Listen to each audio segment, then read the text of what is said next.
दोस्तों, आज पेश है राज कॉमिक्स की भयानक बदला। ये कवर चित्र है दोस्तों।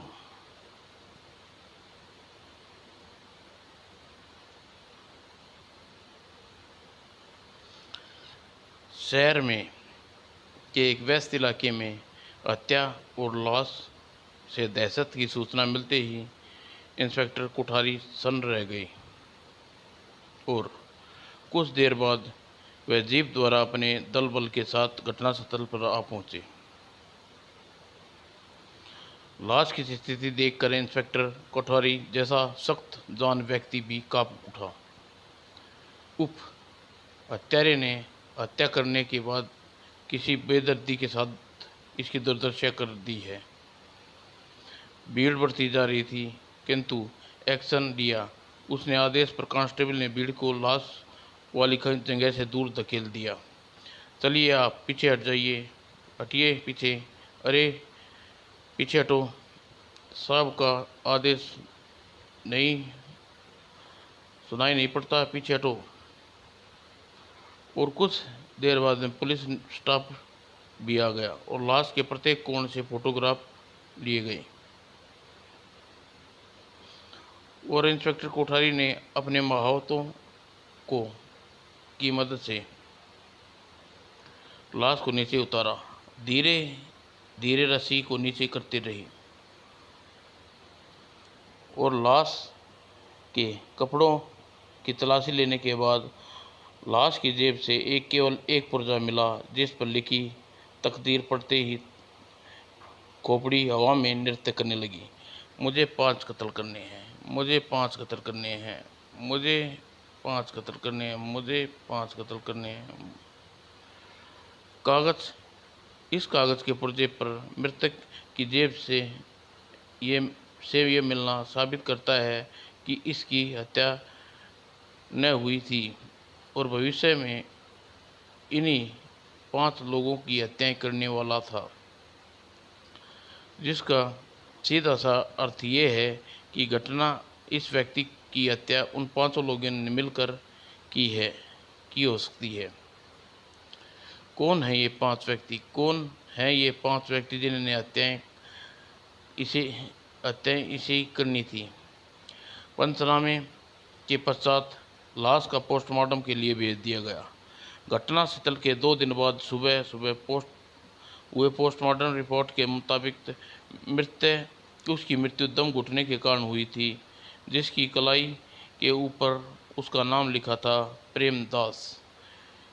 मुझे न्यूज़पेपर, टीवी इत्यादि में इस व्यक्ति की शिनाख्त के लिए इसकी तस्वीर दिखानी होगी। और तभी इंस्पेक्टर कोठारी ने तुरंत रिसीवर उठाकर कहा, हेलो, इंस्पेक्टर कोठारी स्पीकिंग। मैं मीनार होटल से का मैनेजर संदीप वर्मा बोल रहा हूँ। आप जल्दी से यहाँ आइए इंस्पेक्टर साहब। किसी की कत्ल हो गया है और लाश सरेआम लटकी हुई है। क्या? मैं पहुँच रहा हूँ।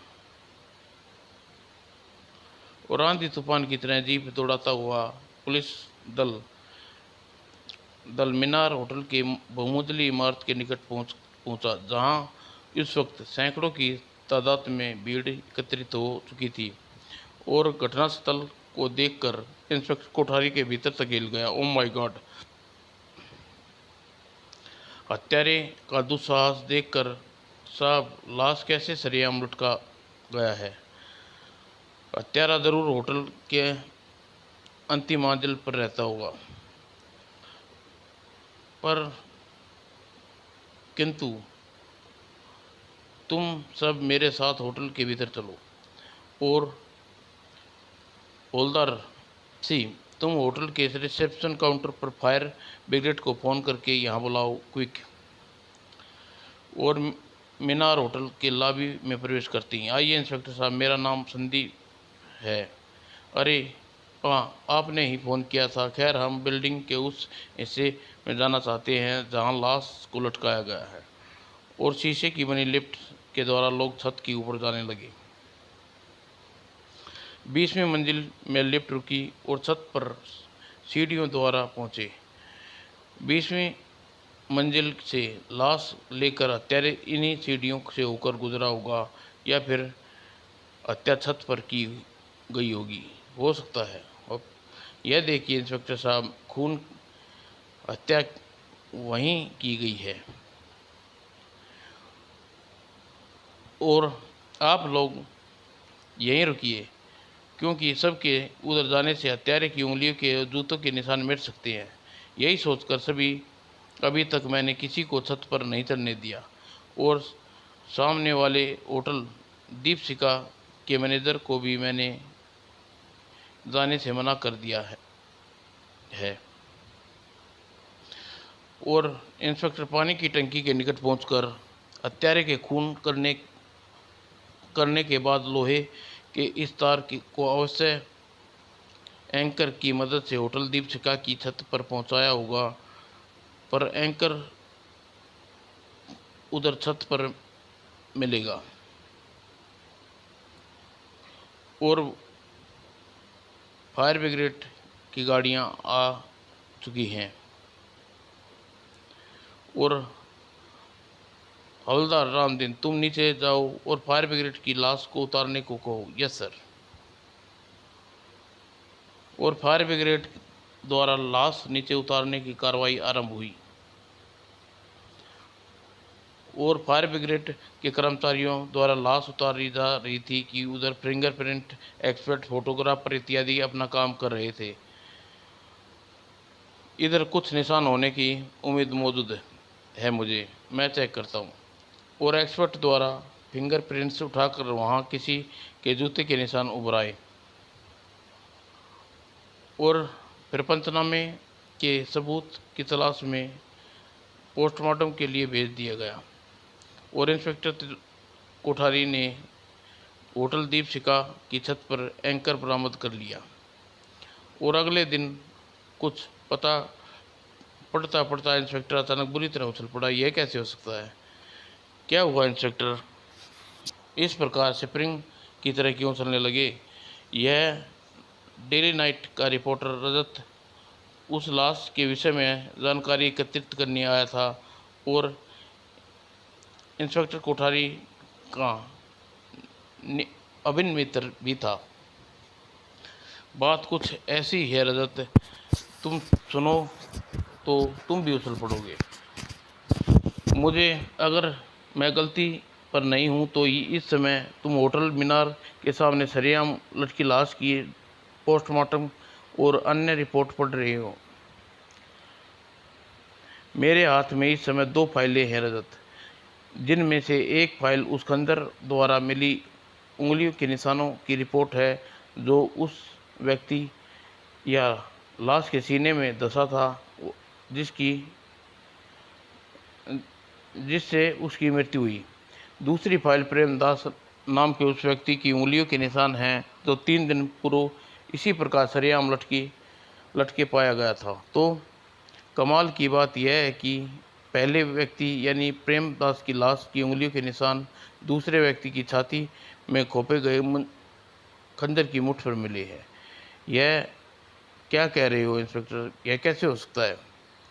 हो सकता है नहीं, बल्कि हो चुका है। और सुनो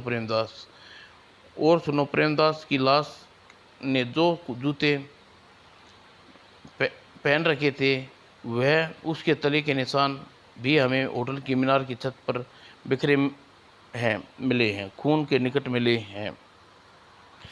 कमाल है, सहसा रजत बोला। तो प्रेमदास की लाश कहाँ है? मुर्दा घर में।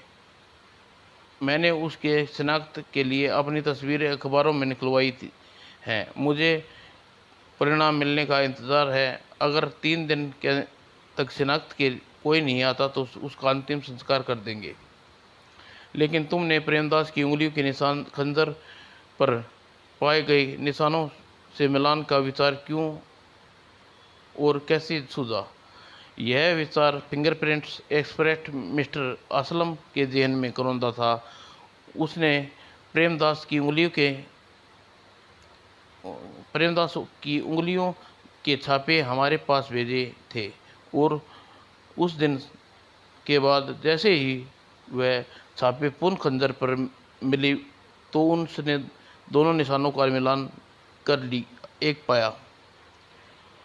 अगले दिन होटल गगन के रूप में 12 में उसी प्रकार अनजान अनजाने में लाश लटकी हुई है। सिर्फ इतना है कि इस बार लाश सार्वजनिक प्रदर्शन हत्यारे ने नहीं किया। तभी होटल का एक स्टीवर्ड वहां पहुंचा और बोला, मुझे आपसे कुछ कहना है इंस्पेक्टर साहब। अगर वो कुछ इस हत्या के संबंध में है तो जरूर सुनेंगे।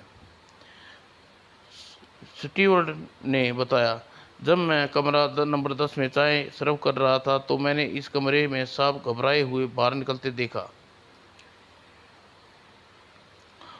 ओह, होटल का एंट्री एडजस्ट में दर्ज उसका नाम देखना होगा,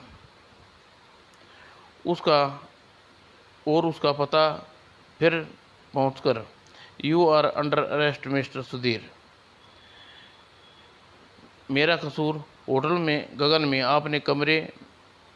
आपके कमरे में एक लाश मिली है, आपका सामान। यह सुनते ही सुधीर चौंक पड़ा। मैंने कत्ल नहीं किया। कत्ल मैं उस बड़ी दाढ़ी वाले खतरनाक से दिखने वाले व्यक्ति ने किया है। उसी ने मुझे मेरे परिवार को समाप्त करने की धमकी देकर कमरे से बाहर निकाल दिया और उसके हाथ में एक छुरा है सर। लाश को उठाए मेरे कमरे में आया था। हम पूरी बात बताओ। मैं अपनी साली मधु को लाने शहर गया था, लेकिन ट्रेन से उतरने पर, ओह रात काफ़ी हो चुकी है, इस समय घर जाना ठीक नहीं रहेगा और रात इसी होटल में गुजार लूँ। मधु तो लेने जाऊंगा। टैक्सी होटल गगन में पहुंचा। कमरा नंबर 12, थैंक यू। और सारी रात चैन से आराम से सोता रहा, परंतु अचानक ही खटखट खटखट। इस वक्त कौन हो सकता है? मैंने किसी को नहीं बुलाया। शायद होटल का कोई कर्मचारी सुबह सुबह नींद खराब कर दी। लेकिन दरवाज़ा खोलते ही मेरे होश उड़ गए। ओह, मेरे मुंह से आवाज़ निकली, छुरा अलग में उतार दूंगा। ओह, और फिर उसने छुरा मेरी गर्दन पर टिका दिया और खतरनाक लहजे में बोला, सुनो, मेरी तुमसे कोई किसी प्रकार की दुश्मनी नहीं है। तुम यहाँ से तुरंत चले जाओ और अगर बाहर जाकर तुमने गड़बड़ की तो मैं पताल से भी खोज कर तुम्हारी परिवार को सहित ख़त्म कर दूंगा। नहीं नहीं नहीं नहीं नहीं कहूँगा, मुझे जाने दो। और मैं बहुत डर गया था और बहुत तेज़ी से के साथ कमरे से बाहर निकल गया और वापस बस के द्वारा यहाँ पहुँचा। और अब पहुँचा ही था कि आपके पीछे पीछे आप भी आ गए। ओह ठीक है, हम तुम्हारे कहने पर यकीन करते हैं, लेकिन ज़रूरत पड़ने पर तुम पुलिस स्टेशन आने से घबराओ नहीं गए। यह सब तुम्हें छोड़ रहे हैं। ज़रूर आऊँगा, क्यों नहीं। और उसके जाने के बाद वहाँ से चले गए। तुमने उसे छोड़ दिया? हाँ, क्योंकि वह मुझे हत्यारा नहीं लगा। अगर वह हत्यारा होता तो अपना ब्रीफकेस वहीं नहीं छोड़ता जिसमें उसके घर का पता था। होटल में रजिस्टर में भी उसने गलत पता दर्ज करवाता। लाश की पोस्टमार्टम रिपोर्ट के बाद लाश की छाती में धंसे छुरे पर इस बार प्रेमदास की उंगलियों के निशान मिले हैं और मृतक के अलावा वहाँ जूते के जो निशान मिले हैं वे प्रेमदास के थे। उन्हीं जूते हैं उसकी लाश के पाँव से उतारे गए हैं। इंटरेस्टिंग। जो हुलिया सुधीर ने बताया वो भी प्रेमदास से मिलता जुलता है और उस प्रेमदास ने जिसकी जेब से निकली पर्ची में 5 कत्ल करने की बात लिखी हुई थी और अब ये 2 कत्ल हो चुके हैं। तो क्या ये कत्ल प्रेमदास का भूत कर रहा है? भूत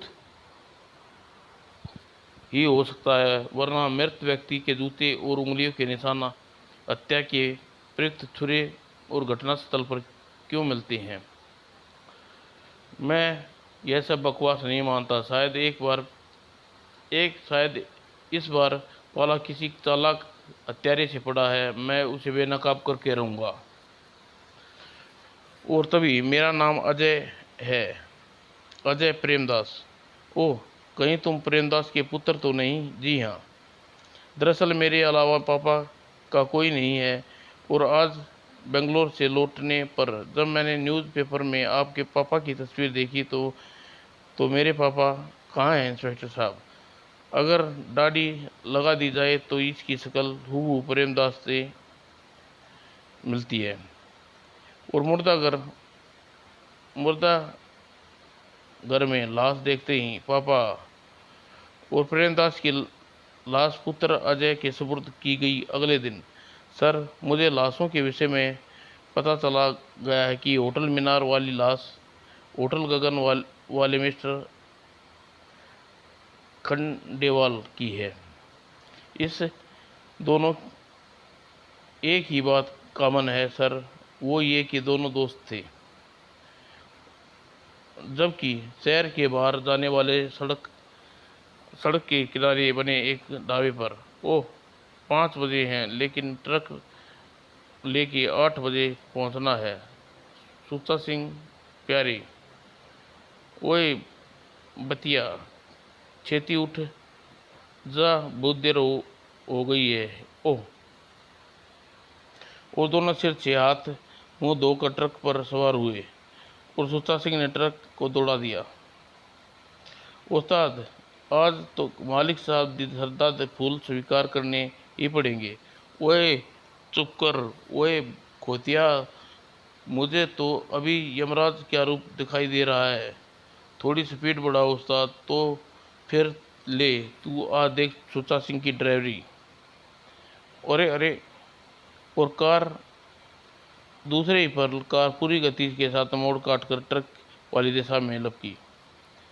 और रोको, ट्रक रोको, पी पी पी। उस्ताद, ओए उस्ताद, कोई कार वाला ट्रक को रोकने को कह रहा है। अरे कार वाले सेठ, हमसे क्या काम हो सकता है? खैर, रोकता हूँ ट्रक को।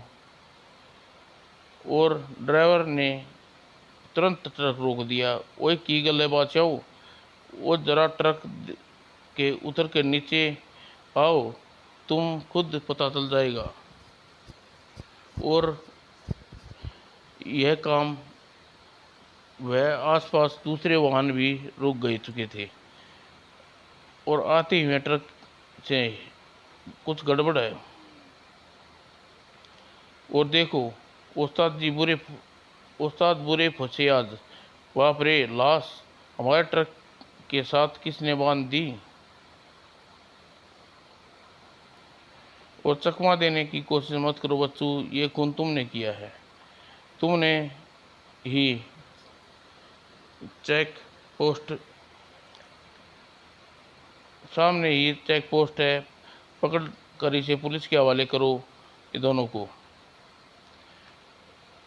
यह देखते ही भग बेंतिया, अरे पकड़ो इन्हें। और भीड़ देखते ही पुलिस की एक जीप चेक पोस्ट से वहां पहुंच गई। क्या बात है, भीड़ क्यों लगा रखी है? जरा पीछे जाकर देखिए।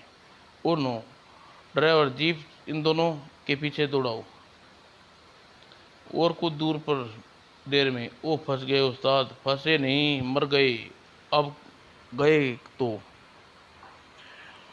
और फिर पकड़ लो इन बदमाशों को और जीप में बिठाओ। जब कि उधर इंस्पेक्टर कोठारी के फ़ोन पर कत्ल की सूचना सुनने के बाद ओह, एक कत्ल और, शायद वह भी उसी ने किया हो। अगर ये सच है तो तीसरा कत्ल है। अभी 2 कत्ल और होने बाकी हैं। ओह, समझ में नहीं आता। कातिल होने का शक उस पर किया जा रहा है जिसकी लाश अजय प्रेमदास के सुपुर्द कर दी है। अब किसे कत्ल अब किसे कातिल समझे, किसी और को कातिल समझते हैं वो तो ये गुत्थी सुलझ गई होती।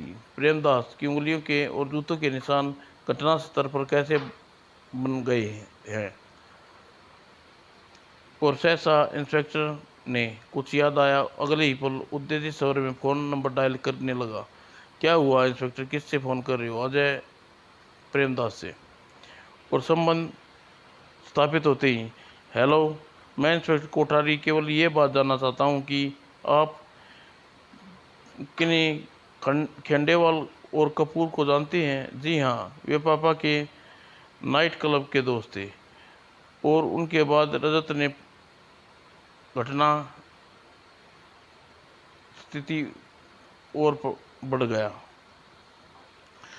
जिस समय घटनास्थल पर चेक पोस्ट पर पहुंचे, उन्होंने सुरक्षा सिंह और क्लीनर के बनते को वहां पाया। तो तुम दोनों ने ड्राइवर और क्लीनर हो? जी हजूर। लेकिन हजूर, हम उस लाश के विषय में कुछ नहीं जानते। अगर हमें जानते होते तो इस प्रकार लाश को सरेआम चेक पोस्ट से गुजरने की हिम्मत क्यों करते?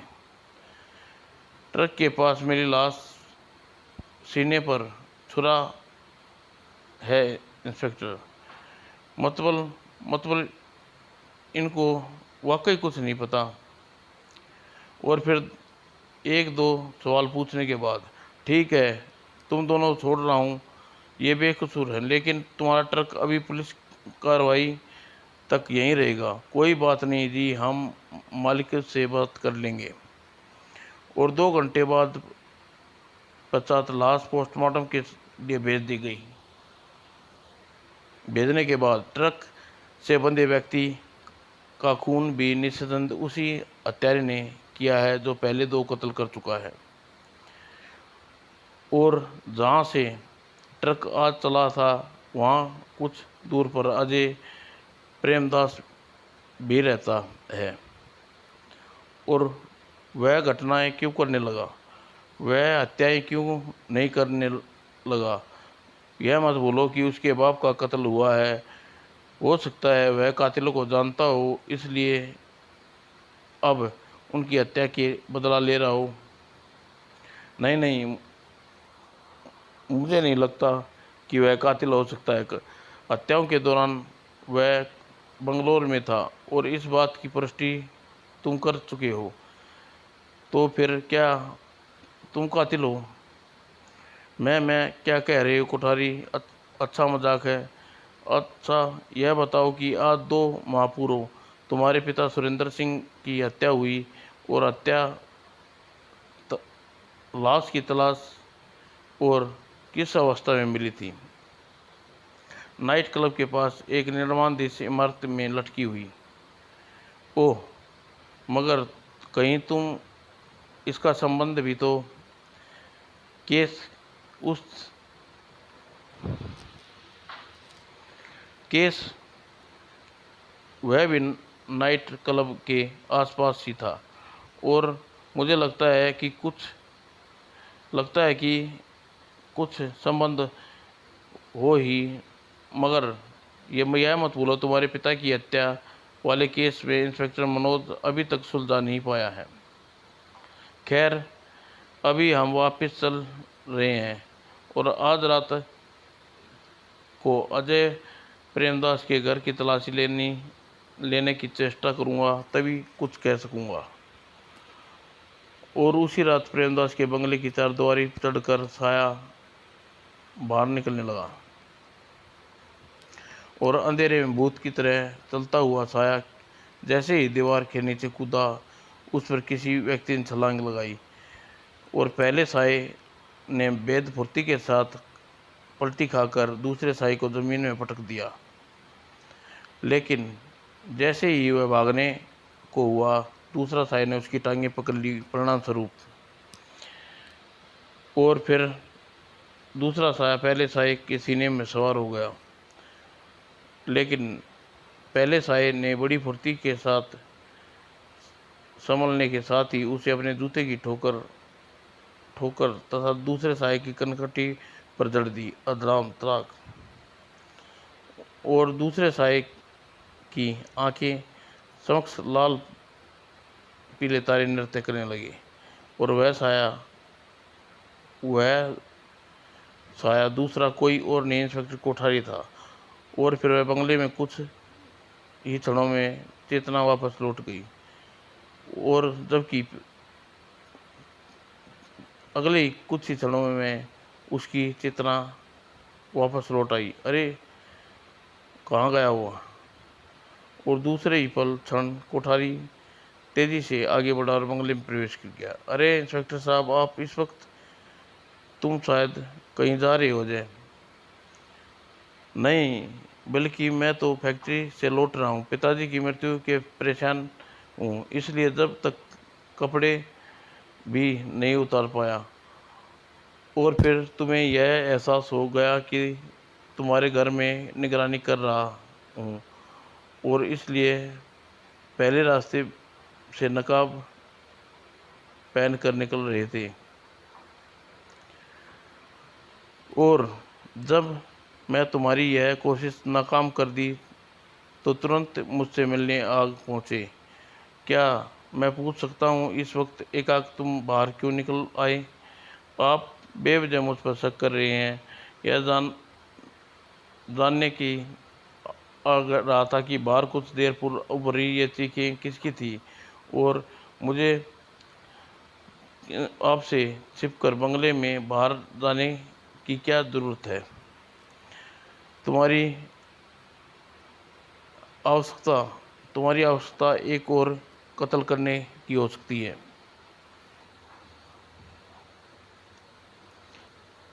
क्या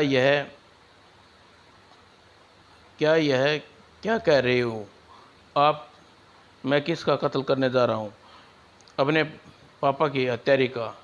और अगर मैं ऐसा नहीं करने जा रहा था तो मुझे अपने घर की तलाशी लिए बिना किसी रोक टोक के तुम लेने देंगे, अन्यथा मैं समझूंगा कि आइए शौक से तलाशी ले सकते हैं आप, चलिए। और दोनों बंगले के भीतर पहुंचे। मेरे बंगले में ऐसा कोई क्लू नहीं है। मेरे बंगले में कुल 5 बड़े कमरे हैं, उनमें एक एक इंच तलाशी ले सकते हैं लेकिन इस बीच तुम मेरे साथ रहोगे। और इंस्पेक्टर ने तलाशी लेने लगा। अगर कहीं हत्यारे का चाकू और जूते मुझे यहीं मिलेंगे। और फिर दूसरे कमरे में अलमारी में तलाशी लेते ही इंस्पेक्टर उछल पड़ा। ओ नो, ठीक वैसा ही चाकू जैसा पहले मिले 3 सीने में था।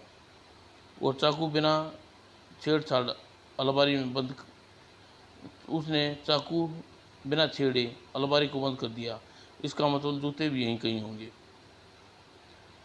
और फिर यह रहे जूते, इसका मतलब घटनास्थल से मिले निशानों जैसा ही है। और फिर उसने तलाशी जारी रखने का भी निर्णय किया और अंत में बोला, मुझे माफ़ करना अजय प्रेमदास, मैंने खामखा ही आप पर शक किया। I am sorry. मैं तो पहले ही कह रहा था मगर आप नहीं माने। और फिर रात यूं ही गुजर गई। और सुबह, आओ रजत बैठो, हत्यारे का कुछ पता चल रहा है? तभी टेलीफोन की घंटी बज उठी। ओह नो, ठीक है, मैं पहुंच रहा हूँ। क्या हुआ कोठारी? कहीं फिर से कोई कत्ल हो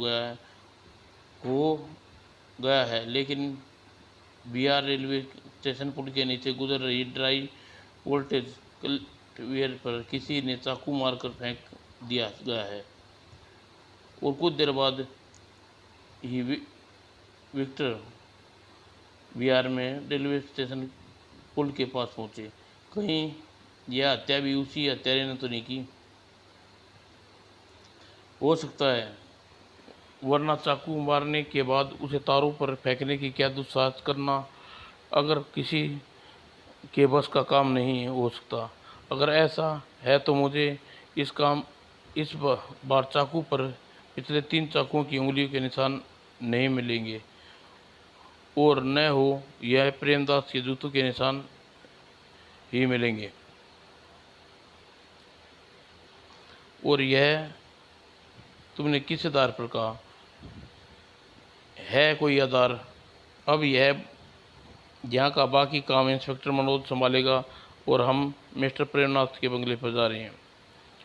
और अजय प्रेमनाथ के बंगले पर ही मिल गया।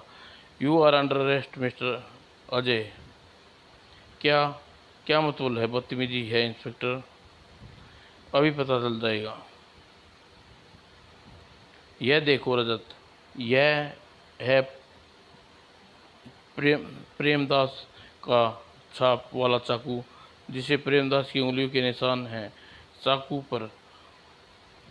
और आज होने वाले कत्ल का अंतिम कत्ल। क्या इसलिए आप चौथे कत्ल? क्या लेकिन आज तो चौथा कत्ल हुआ है और प्रेमदास की जेब में मिले पुर्जे के अनुसार 5 कत्ल होने चाहिए। यानी कि चालाकी से खुद 5वां कत्ल खुद प्रेमदास का हुआ है। क्या मतलब? मेरी कुछ समझ में नहीं आ रहा। भला मैं प्रेमदास यानी अपने बाप का कत्ल क्यों करने लगा? मैंने कोई कत्ल नहीं किया। प्रत्येक हत्या यही कहता है। वो हत्यारे के अवसर पर प्रेमदास का कत्ल किया और 4 चाकुओं पर उसकी उंगलियों के निशान ले लिए। पुलिस को भ्रमित करने वाला एक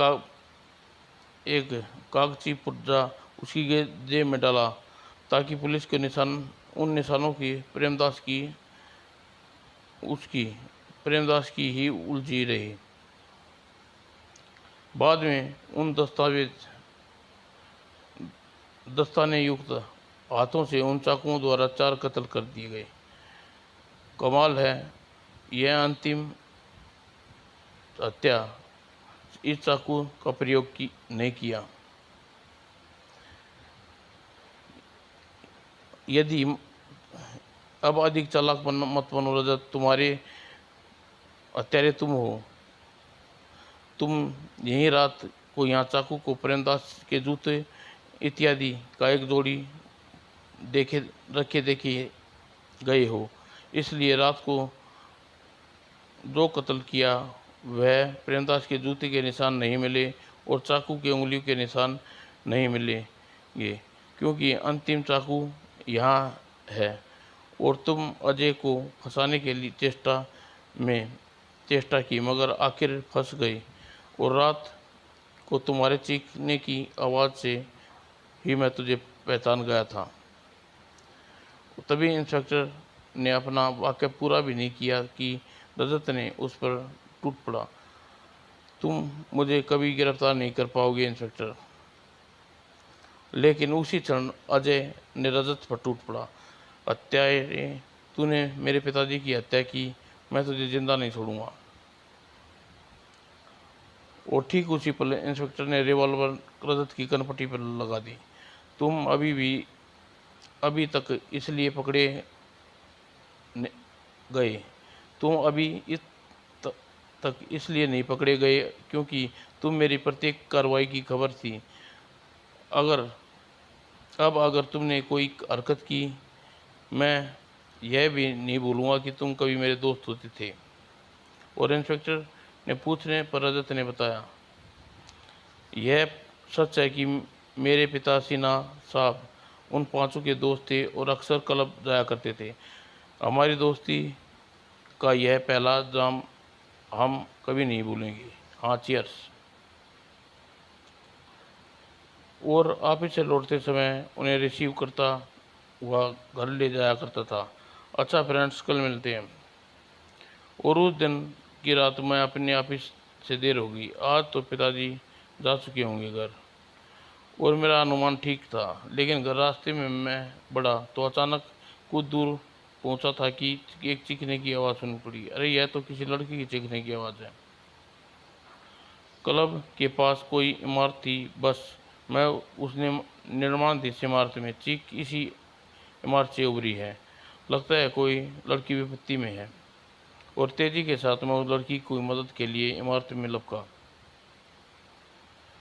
लेकिन तभी इमारत में प्रवेश कर भी नहीं पाया था कि एक तेज चीख आवाज़ बुरी तरह उलझ गया और उसी क्षण एक तेज धमाके के साथ लड़की फर्श पर आकर गिरी। ओह! और तब मैं उसके निकट पहुंचा तो वह संकेत करती हुई बोली, क्या और दम तोड़ बैठी। न जाने क्या कौन थी अभागिन। और तभी मुझे भागते कदमों की आहट से उछल पड़ा। वो शायद इन्हीं लोगों ने के कारण इस लड़की की आत्महत्या करनी पड़ी, अपनी इज्जत बचाने के लिए। और मुझे कहीं छिप जाना चाहिए, उनके पास हथियारी हथियार हो सकते हैं। और फिर जब क्लब के पीछे मैंने उन चारों लोगों को पहुंचते देखा तो मेरी आंखें विश्वास न रहा। ओह! ये तो पापा के क्लब के दोस्त हैं। यह मर गई है, अब क्या करें? हम सब को फंसवा दे हम वह हम सबको फंसवा देगा। उसका एक ही बयान हम सबको फांसी के फंदे पर पहुंचा देगा। नहीं पहुंचा सकता। मैंने नीचे आते वक्त चाकू उसके सीने में उतार दिया था। ओह! तो फिर अब जल्दी से यहाँ से खिसको। किसकी बातें? उनकी बातों से ऐसा महसूस हो रहा था जैसे ऊपर किसी की हत्या की गई है। न जाने कौन भाग गया होगा। और उसके जाने के बाद मैं ऊपर पहुंचा। ओह! लेकिन उसकी लटकती लाश एकाएक हवा में जोर से हिली और उसकी सूरत देखकर काँप उठा। उन हत्यारों ने मेरे पिताजी को मार डाला। उसके समझते देर न लगी कि पिताजी उनके कुकर्मों के उसके साथ देने का निश्चय किया होगा। और इसीलिए उफ पिताजी, यह क्या हो गया? और मैं उसी दिन मेरे दिल में प्रतिशोध की भावना उठी। कमीनों, हत्यारों, रजत, मैं किसी को ऐसी मौत मारूंगा कि उसके बाद मैंने पांचों को अलग अलग ज्ञात ब्लैकमेल करके गणतंत्र पर बुलाया। प्रेमदास, मैं जानता हूँ तुम उस रात क्लब में वाली इमारत में क्या हुआ था। मुंह बंद रखने की कीमत और उसकी मनचाहे ढंग से हत्या की।